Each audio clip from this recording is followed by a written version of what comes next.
Hi all, இன்றைக்கி 27 பிப்ரவரி news பார்க்கலாம். So first news என்னென்னா Atal innovation mission. So Atal புத்தாக்க இயக்கம். ஸோ இந்த இனிஷியேட்டிவ் பார்த்தோம்னா நித்தி ஆயோக். ஸோ நித்தி ஆயோக் வந்து பார்த்தோம்னா இங்கே வந்து பார்த்தோம்னா இனோவேஷன் ஓகேங்களா, புதிய கண்டுபிடிப்புகள், புது யோசனைகளை உண்டாக்குறதுக்காக 2016 வந்து பார்த்தோம்னா இந்த அட்டல் இனோவேஷன் மிஷனை வந்து உருவாக்குனாங்க.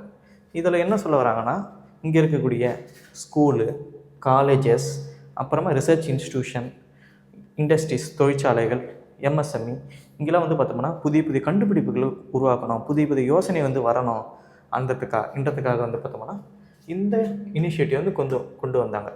ஓகேங்களா. So Atal innovation mission 2016. இது வந்து பார்த்தோம்னா இனோவேஷன் மற்றும் என்டர்பிரனர்ஷிப், ஸோ தொழில் முனைவர் மற்றும் புதிய யோசனையை வந்து கொண்டு வரதுக்காக இந்த மிஷன் உருவாக்குனாங்க. இதில் நிறைய விதமான மிஷன்ஸ் இருக்குது, பார்ப்போம். அதுக்கடுத்து என்ன நியூஸில் வந்ததுன்ற அப்புறமா பார்க்கலாம். ஸோ இதில் வந்து பார்த்தோம்னா அட்டல் டிங்கரிங் லேப் இருக்குது, அட்டல் இனோவேஷன் சென்டர் இருக்குது, Atal community innovation centre, Atal new India challenge, mentor India. So இந்த மாதிரி நிறைய இதில் ஸ்கீம்ஸ் இருக்குது. இதில் முக்கியமான ஸ்கீம் வந்து பார்த்தோம்னா ஸ்டேட் இனோவேஷன் மிஷன். ஸோ எப்படி அட்டல் இனோவேஷன் மிஷன் ஒரு நம்ம நாட்டுக்காக இருக்கோ, ஒவ்வொரு ஸ்டேட்லேயும் ஒரு இனோவேஷன் மிஷன் இருக்கணும் அப்படின்னு இந்த அட்டல் இனோவேஷன் மிஷனில் சொல்லியிருக்காங்க. ஸோ இதுதான் நியூஸு. இந்த ஸ்டேட் இனோவேஷன் மிஷனில் வந்து பார்த்தோம்னா இப்போது ஒரு ஸ்டேட் வந்து ஜாயின் பண்ணியிருக்காங்க. அதுதான் முதல் ஸ்டேட்டு, அதுதான் நீங்கள் பார்க்க போகிறோம். ஓகேங்களா. ஸோ நியூஸுக்கு முன்னாடி நம்ம பேக்ரவுண்ட் படிச்சிட்டோம்னா எக்ஸாமுக்கு ரொம்ப யூஸ்ஃபுல்லாக இருக்கும். ஸோ பேக்ரவுண்ட் பார்த்துட்டோம் அட்டல் இனோவேஷன் மிஷனை பற்றி. இப்போ வந்து பார்த்தோம்னா நியூஸ் போவோம். ஸோ திருப்பூரா தான் வந்து பார்த்தோம்னா ஃபஸ்ட்டு ஸ்டேட் இனோவேஷன் மிஷன், முதல் மாநிலம் வந்து பார்த்தோம்னா இந்த இனோவேஷன் மிஷனை வந்து உருவாக்கியிருக்காங்க. ஸோ இப்போ இது வந்து பார்த்தோம்னா அட்டல் இனோவேஷன் மிஷன் 2.0 கீழே வருது. ஓகேங்களா. அதுக்கடுத்து வந்து பார்த்தா இதில் என்னென்னலாம் இருக்குன்னா Atal tinkering lab, Atal incubation centre, Atal community innovation centre. இப்போ இது மூலமாக என்ன சொல்ல வராங்கன்னா, ஒரு ஸ்டேட்டில் இருக்கக்கூடிய எல்லா ஸ்கூல், காலேஜஸ், இண்டஸ்ட்ரீஸ் அந்த மாதிரி இருக்கிற இடத்துல வந்து பார்த்தோம்னா லேப் வந்து உருவாக்க போகிறாங்க. க்ரியேட்டிவிட்டிக்கு அவங்க வந்து பார்த்தா புது யோசனைகளாக கொண்டு வரதுக்கான ஒரு லேப்ஸை உருவாக்க போகிறாங்க. அதுக்கு ஃபண்டிங் வந்து பார்த்தோம்னா நித்தி ஆயோக் வந்து தரப்போகிறாங்க. ஸோ முதல் ஸ்டேட் வந்து பார்த்தோம்னா திருப்பூரா. இதை தாண்டி நம்ம தெரிஞ்சிக்க வேண்டியது எக்ஸாம் பாயிண்டில் அட்டல் இனோவேஷன் மிஷன் நித்தி ஆயோகால் உருவாக்கப்பட்ட ஒரு mission 2016 innovation and entrepreneurship. So புதிய யோசனைகள் மற்றும் தொழில் முனைவரை உருவாக்கப்பட்ட மிஷன்ஸ். இதில் இருக்கக்கூடிய மிஷன்ஸில் ஒரு மிஷன் வந்து பார்த்தோம்னா இந்த ஸ்டேட் இனோவேஷன் மிஷன், அதில் திருப்பூரா ஜாயின் பண்ணியிருக்காங்க. ஸோ இதுதான் நியூஸு. அடுத்து நம்ம போகலாம். அடுத்து வந்து பார்த்தோம்னா ஒரு முக்கியமான நியூஸு, தமிழ்நாடு மையப்படுத்தின நியூஸு, விக்கோசாட் 1. ஸோ விக்கோசாட் 1 மினி சேட்டலைட் வந்து பார்த்தோம்னா லான்ச் பண்ணியிருக்காங்க. யார் லான்ச் பண்ணியிருக்காங்கன்னா சிவகங்கை மாவட்டம். ஓகேங்களா. சிவகங்கை மாவட்டம் அரியக்குடி அரசு மேல்நிலைப் பள்ளி மாணவர்கள் 11வது படிக்கக்கூடிய மாணவர்கள் என்ன பண்ணியிருக்காங்கன்னா ஒரு மினி சேட்டலைட், ஸோ மினி செயற்கைக்கோளை உருவாக்கியிருக்காங்க. ஸோ இந்த மினி செயற்கைக்கோள் வந்து பார்த்தோம்னா 600 கிராம். ஸோ இதுதான் இந்த மினி செயற்கைக்கோள். ஓகேங்களா. சின்னதாக இருக்குது பாருங்கள். இது வந்து பார்த்தோம்னா 600 கிராம். ஸோ இது வந்து பார்த்தோம்னா ஸ்ட்ராட்டோஸ்பியருக்கும் அமைச்சிருக்காங்க. 22 கிலோமீட்டருக்கு வந்து பார்த்தோம்னா 22 கிலோமீட்டர் பார்த்தோம்னா ஹீலியம் பலூன் மூலமாக இந்த சேட்டலைட்டை வந்து அமைச்சிருக்காங்க ஸ்பேஸ்க்கு.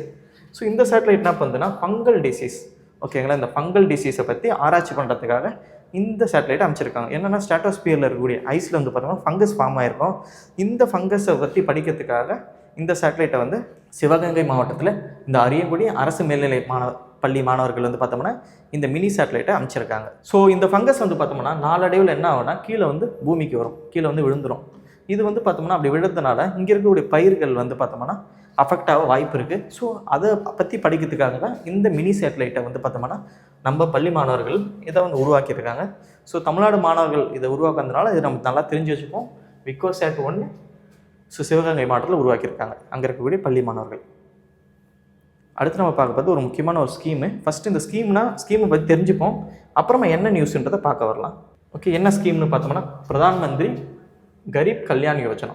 ஸோ இந்த திட்டத்தோட முக்கியமான நோக்கம் அப்படின்னு பார்த்தோம்னா ஒவ்வொரு நபருக்கும் இங்கே இருக்கக்கூடிய ஒவ்வொரு நபருக்கும் 5 கிலோ அரிசி வந்து தரது தான் இந்த திட்டத்தோட நோக்கம், ஃப்ரீயாக.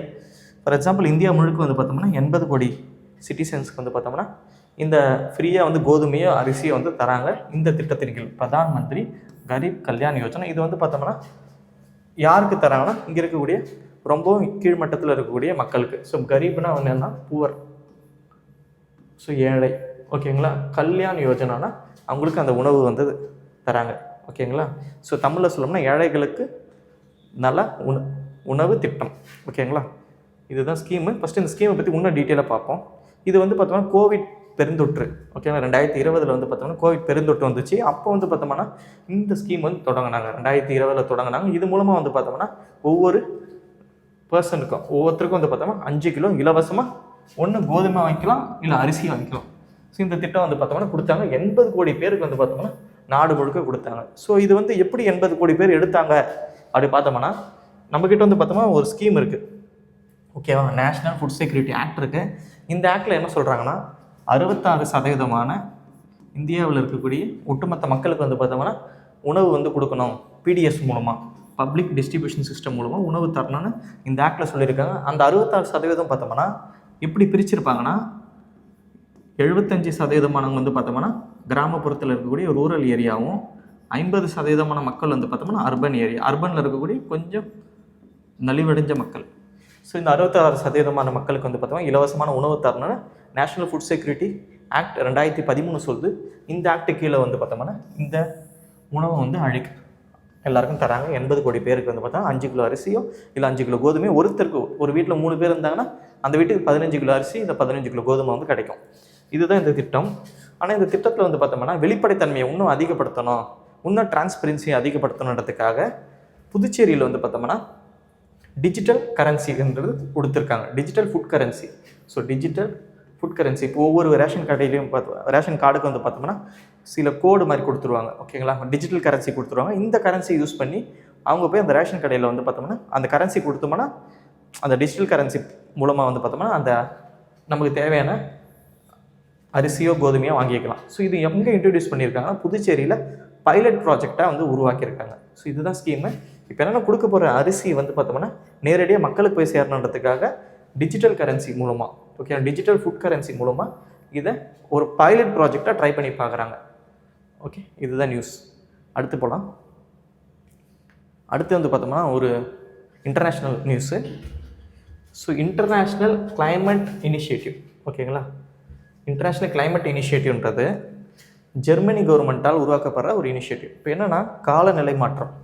இப்போ கிளைமேட் சேஞ்சு நடக்குது, எல்லாருக்கும் தெரியுது. இதுக்கு முக்கியமான காரணம்னு பார்த்தோம்னா ஸோ 1750s வந்து பார்த்தோம்னா இண்டஸ்ட்ரியல் ரெவல்யூஷன் ஆரம்பிச்சிது. ஓகேங்களா. இண்டஸ்ட்ரியல் ரெவல்யூஷன் ஆரம்பிச்சது. அப்போ வந்து பார்த்தோம்னா இங்கே பெரும்பான்மையான நாடுகள் வந்து பார்த்தோம்னா யூரோப்பில் இருக்கக்கூடிய நாடுகள் அதிகமான CO2 வந்து வெளியிட்டாங்க. ஸோ அதிகமான CO2 வந்து வெளியிட்டாங்க. ஸோ அதனால தான் வந்து பார்த்தோம்னா இப்போ மிகப்பெரிய கிளைமேட் சேஞ்சு நம்ம சந்திச்சுன்னு இருக்கோம். ஸோ அதில் ஒரு நாடான ஜெர்மனி என்ன பண்ணுறாங்கன்னா, நாங்கள் இந்த மாதிரி வந்து அப்போ அதிகமான கார்பன் டை ஆக்சைடு வெளியிட்டுட்டோம். அதனால் இப்போ என்ன பண்ணுறோன்னா, நாங்கள் இங்கே இருக்கிற டெவலப்பிங் கண்ட்ரீஸுக்கு ஃபைனான்ஷியலாக ஹெல்ப் பண்ணுறோம் அப்படின்னு உருவாக்கப்பட்ட ஒரு திட்டம் தான் இது. ஸோ இது ஜெர்மனியோட திட்டம், international climate initiative. So Germany என்ன பண்ண போகிறாங்கன்னா, இங்கே இருக்கக்கூடிய டெவலப்பிங் கண்ட்ரிக்கு ஃபினான்ஷியலாக வந்து ஹெல்ப் பண்ண போகிறாங்க. ஸோ காசு கொடுத்து அந்த ஊரில் வந்து பார்த்தோம்னா ஏதோ ஒரு ப்ராஜெக்ட் பண்ண போகிறாங்க. சோலார் பிளான்ட் வைக்கலாம், இல்லைனா விண்ட் மில் வைக்கலாம். அந்த மாதிரி ஏதோ ஒரு இனிஷியேட்டிவ் வந்து ஹெல்ப் பண்ண போகிறாங்க. இது மூலமாக வந்து பார்த்தோம்னா இங்கே இருக்கக்கூடிய டெவலப்பிங் கண்ட்ரியில் வந்து பார்த்தோம்னா அதிகமான கார்பன் எமிஷனும் குறைக்க முடியும். ஸோ இந்த திட்டம் மூலமாக வந்து ஜெர்மனி என்ன பண்ண போகுதுன்னா 20 மில்லியன் யூரோஸ் வந்து பார்த்தோம்னா இந்த திட்டத்தின் கீழே வந்து பார்த்தா இந்தியாவுக்கு தராங்க. இந்தியா வந்து பார்த்தோம்னா அதை வந்து பயன்படுத்த போகிறாங்க. எதில் பயன்படுத்த போகிறாங்கன்னு பார்த்தோம்னா, ஒன்று வந்து கிளைமேட் சேஞ்ச் மிட்டிகேஷன். ஓகேங்களா. இந்த காலநிலை வந்து இந்த கிளைமேட் சேஞ்ச் குறைக்கிறதுக்காக நம்ம வந்து பார்த்தா ரினியூவபிள் எனர்ஜி வந்து உருவாக்கலாம். இல்லைனா பயோடைவர்சிட்டி கன்சர்வேஷன், இங்கே இருக்கக்கூடிய காடுகளை வந்து பராமரிக்கிறதும் இல்லைனா இங்கே இருக்கிற வனவிலங்குகளை பராமரிக்கிறதுக்கும் அந்த காசை யூஸ் பண்ணிக்கலாம். ஸோ நமக்கு எக்ஸாம் பாயிண்ட் ஆஃப் தெரிஞ்சுக்க வேண்டியது, இன்டர்நேஷ்னல் கிளைமேட் இனிஷியேட்டிவ்ன்றது ஜெர்மனி கவர்மெண்ட்டு நமக்கு வந்து பார்த்தோம்னா 20 மில்லியன் யூரோஸ் வந்து கொடுத்துருக்காங்க. இது மூலமாக வந்து பார்த்தோம்னா அந்த டெவலப்டு கண்ட்ரியாக இருக்கக்கூடிய ஜெர்மனி வந்து பார்த்தா டெவலப்பிங் கண்ட்ரி இந்தியா மாதிரி கூட 12 நாடுக்கு தராங்க. இப்போ இந்தியாவுக்கு வந்து பார்த்தோம்னா ஒரு 12 மில்லியன் யூரோஸ் வந்து கொடுத்துருக்காங்க. இது மூலமாக வந்து பார்த்தோம்னா இந்தியாவில் கிளைமேட் சேஞ்சு குறைக்கிறதுக்கான ப்ரோக்ராம்ஸையும், அது மட்டும் இல்லாமல் பயோடைவர்சிட்டி கன்சர்வேஷன், இங்கே இருக்கிற காடுகள் மலைகள் பாதுகாக்க அந்த காசை வந்து நம்ம யூஸ் பண்ணிக்கலாம். ஸோ இதுதான் நியூஸு. அடுத்து நம்ம பார்க்கும்போது ஃபிலிம்ஸ் பாயிண்டர். ஸோ தெலுங்கானாவில் என்ன பண்ணியிருக்காங்கன்னா ஒரு ஆப்ரேஷன் லான்ச் பண்ணியிருக்காங்க. ஸோ தெலுங்கானா போலீஸ் வந்து பார்த்தோம்னா ஆப்ரேஷன் கிராக் டவுன் அப்படின்ற ஆப்ரேஷன் லான்ச் பண்ணியிருக்காங்க. இது மூலமாக வந்து பார்த்தோம்னா சைபர் குற்றத்தை வந்து குறைக்கவும், ஃபைனான்ஷியல் ஃப்ராட், இங்கே இருக்கக்கூடிய ஃபினான்ஷியல் ஃப்ராடை வந்து மொத்தமாக குறைக்கிறதுக்காக இந்த ஆப்ரேஷனை ஆரம்பிச்சிருக்காங்க. எக்ஸாம்பிள் என்ன கேட்பாங்கன்னா, எந்த ஸ்டேட்டு எந்த ஆப்ரேஷன் ஆரம்பித்தாங்கன்னு கேட்பாங்க. So Telangana operation crackdown cyber கிரைமை குறைக்கிறதுக்காகவும், ஃபினான்ஷியலாக எந்த ஃப்ராடும் இப்போ MLM அந்த மாதிரி நிறைய ஸ்கீம்ஸ்லாம் இருக்குல்ல, மக்களை வந்து காசு வாங்கின்னு ஏமாற்றிட்டு போயிடுவாங்களா, அந்த மாதிரி ஸ்கீம்ஸ் எல்லாம் மொத்தமாக குறைக்கிறதுக்காகவும் இது வந்து பார்த்தோம்னா உருவாக்கியிருக்காங்க தெலுங்கானா போலீஸ். ஸோ அடுத்து நம்ம பார்க்க போது மெயின்ஸ் பாயிண்டர். ஸோ மெயின்ஸ் பாயிண்டரில் இன்றைக்கி நம்ம பார்க்கும்போது ஹெல்த். ஸோ நம்ம வந்து கரீப் கல்யாண யோஜனை பார்த்தோம், ஆனால் ஹெல்த்தை பற்றி நம்ம தெரிஞ்சுப்போம். இப்போ வந்து ஹெல்த்து, நியூட்ரிஷன் அந்த மாதிரி மெயின்ஸில் வந்து கொஷின் கேட்குறாங்க. ஹெல்த்தை பற்றியோ இல்லைன்னா நியூட்ரிஷன் பற்றியோ இல்லை ஃபுட்டை பற்றி நியூஸ் கேட்டாங்கன்னா டேட்டாஸ் வந்து நம்ம கொடுக்கணும். எக்ஸாம்பிள் வந்து பார்த்தோம்னா நிறைய டேட்டாஸ் வந்து கொடுக்கணும், அப்போ தான் வந்து ஆன்சர்ஸ் நல்லாயிருக்கும். ஃபார் எக்ஸாம்பிள் இப்போது நம்ம பேசுகிறோம், இந்தியாவில் வந்து பார்த்தோம்னா அதிகமான பெண்களுக்கு அனிமியா இருக்குது, இந்தியாவில் வந்து பார்த்தோம்னா அதிகமான குழந்தைகள் குறைஞ்ச வயிற்றில் பிறக்குது, இந்தியாவில் வந்து பார்த்தோம்னா இந்த மாதிரி அதிகமான பயன்படுத்தணும்னா நம்ம ஆன்சர்ஸில் வந்து பார்த்தோம்னா சரியான ஒரு தரவுகள் வந்து இல்லாமல் நம்ம வந்து பொதுப்படையாக பேசுகிற மாதிரி இருக்கும். ஆனால் அதுக்கு பதில் இந்த மாதிரி டேட்டாஸ் நம்ம வந்து யூஸ் பண்ணோம்னா நம்ம ஆன்சர்ஸில் வந்து பார்த்தோம்னா நம்ம என்ன சொல்ல வரன்றதை இன்னும் அழுத்தமாக சொல்கிற மாதிரி இருக்கும். ஃபார் எக்ஸாம்பிள் இந்தியாவில் 57% பெண்கள் வந்து பார்த்தோம்னா அனிமியால் பாதிக்கப்பட்டிருக்காங்க. அப்படி சொல்லும்போது ஈஸியாக வந்து எல்லாருக்கும் தெரியும். ஸோ அனிமியான்றது வந்து பார்த்தா 57% பெண்களுக்கு இருக்குது. ஸோ அயன் வந்து டெஃபிஷியன்சியாக இருக்காங்க இந்தியாவில்ன்றத, அந்த பிரச்சனையோட தீவிரம் வந்து எல்லாருக்கும் தெரியும். ஸோ இந்தியாவில் வந்து பார்த்தோம்னா ஹைட்டுக்கு ஏற்ற வெயிட் இல்லை, 19% குழந்தைக்கு பார்த்தோம்னா ஹைட்டுக்கு ஏற்ற வெயிட் கம்மியாக இருக்காங்க. ஸோ அந்த மாதிரி சொல்கிறது மூலமாக ஈஸியாக வந்து தீவிரமாக நமக்கு தெரியும் பிரச்சனையை பற்றி. ஸோ ஏஜுக்கு ஏற்ற ஹைட் இல்லை, ஸோ 35% குழந்தைகள் வந்து பார்த்தா ஏஜுக்கு ஏற்ற ஹைட் இல்லை. இந்த மாதிரி நம்ம நியூட்ரிஷனை பற்றியோ இல்லை ஹெல்த்தை பற்றியோ நம்ம எழுதும்போது 2-3 டேட்டாஸ் வந்து பயன்படுத்துறது மூலமாக அது என்ன டேட்டா இருக்கணும்னா கவர்மெண்ட் வெளியிடுற டேட்டா இருக்கணும். For example national family health survey, ஓகேங்களா, நேஷ்னல் ஃபேமிலி ஹெல்த் சர்வே 4 இல்லை 5 அதில் எது கொடுத்துருக்காங்க அந்த டேட்டா வந்து பயன்படுத்திக்கலாம். ஸோ பார்த்தோம்னா 12% வந்து பார்த்தோம்னா தேவையான ஊட்டச்சத்து குறைபாட்டில் இருக்காங்க. இந்த டேட்டாஸ் நான் நிறைய கொடுத்துருக்கேன். இதில் இருக்கக்கூடிய 2-3 டேட்டாஸ் நீங்கள் எடுத்து நல்லா மெயின்ஸ்க்கு படித்து வச்சிங்கன்னா அதை நீங்கள் மெயின்ஸில் யூஸ் பண்ணிக்கலாம். ஃபார் எக்ஸாம்பிள் வந்து பார்த்தோம்னா 5 ஒருத்தர் வந்து பார்த்தோம்னா விட்டமின் D டெஃபிஷியன்சி இருக்குது இந்தியாவில். ஸோ இதை வந்து நம்ம ஹெல்த் ரிலேட்டட் வரக்கூடிய எந்த ஆன்சர்ஸ்லாம் நீங்கள் வந்து பயன்படுத்திக்கலாம். இதை நீங்கள் எக்ஸாம் பாயிண்ட் ஆஃப்ல படித்து வச்சு பாக்ஸ்லாம் பண்ணி உங்களோட ஆன்சர்ஸை பெஸ்ட் ஆன்சர்ஸாக கொடுக்க முடியும். ஸோ இதுதான் இன்றைக்கி மெயின்ஸில் நம்ம பார்க்க போகிறோம். அடுத்து நம்ம பார்க்க போது question of the day. So question என்ன பார்க்க போகிறோன்னா, நேஷனல் ஃபுட் செக்யூரிட்டி மிஷன் எப்போ லான்ச் பண்ணாங்க? So national food security was launched in எந்த இயர்? ஸோ தேசிய உணவு பாதுகாப்பு திட்டம் எந்த ஆண்டு இதை வந்து லான்ச் பண்ணாங்க? ஆப்ஷன் ஏ வந்து 2013, ஆப்ஷன் பி வந்து பார்த்தோம்னா 2007, option C 2012, option D 2009. So எது ஆன்சர்ஸ் நினைக்கிறீங்க? யூடியூப் போஸ்ட் இருக்குது, அதில் வந்து நீங்கள் ஆன்சர் வந்து பண்ணலாம். டெய்லி இந்த மாதிரி வீடியோஸ் பார்க்க வெற்றி ஐஎஸ் யூடியூப் சேனல் சப்ஸ்கிரைப் பண்ணுங்கள். தேங்க்யூ.